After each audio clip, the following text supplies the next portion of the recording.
It's Richie here with Statifying Football.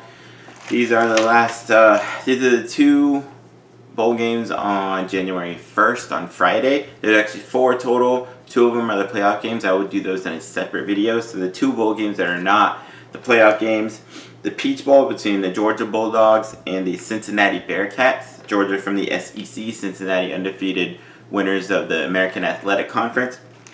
Georgia went 7-2. JT Daniels came on later in the season. 839 passing, 9 touchdowns, 1 pick. Zamir White, 740 rushing, 10 touchdowns.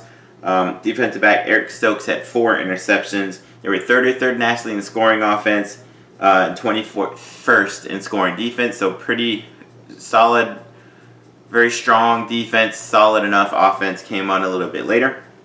Cincinnati, 9-0, third time in 4 years an American Athletic team has finished a regular season undefeated, facing an SEC team. Desmond Ridder, 2,090 yards, 17 touchdowns to 6 interceptions, plus 609 rushing yards and 12 rushing touchdowns. Jared Dokes ran for 673 and 7 rushing touchdowns. Defensive end Myjai Sanders, 7 sacks.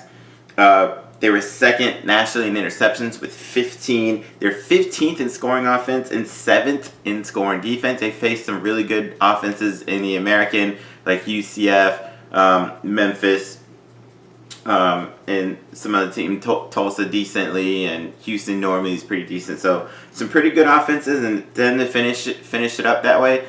A lot of people that don't really pay attention to the American, I think Cincinnati should have gotten into the playoff, especially over Ohio State. Doesn't deserve it. Notre Dame doesn't deserve it. I think Cincinnati should have been in the playoffs. I think Cincinnati beats Georgia. I'm not going to say they blow them out, but I do think Cincinnati beats Georgia. All right, then the other game is the Citrus Bowl, Auburn and Northwestern. Auburn fired their coach. They got a new head coach coming in. They were 6-4. Bo Nix, 2,123 passing, 11 touchdowns to 7 interceptions, plus 356 rushing and 7 rushing touchdowns. Tank Bigsby, 834 rushing and 5 touchdowns. Seth Williams, 688 receiving and 4 touchdowns. Anthony Schwartz, 636 receiving, 3 touchdowns. They were 86th in scoring offense, part of the reason why Gus Malzahn was fired. 35th in scoring defense, decent defense there. They have too much talent to be 86th in scoring offense there. Northwestern finished 6-2. They played in the Big Ten championship game. Held down Ohio State's offense pretty well. They finished 5th in the nation in scoring defense, but they were 97th in scoring offense. Peyton Ramsey grad transfer from Indiana. 1,442 passing, 9 touchdowns, 8 picks. 213 rushing, 2 touchdowns. Defensive back Brandon Joseph had, I think, 5 interceptions. I believe he was, as a freshman, I think he was the Big Ten Defensive Player of the Year or something like that. Really awesome.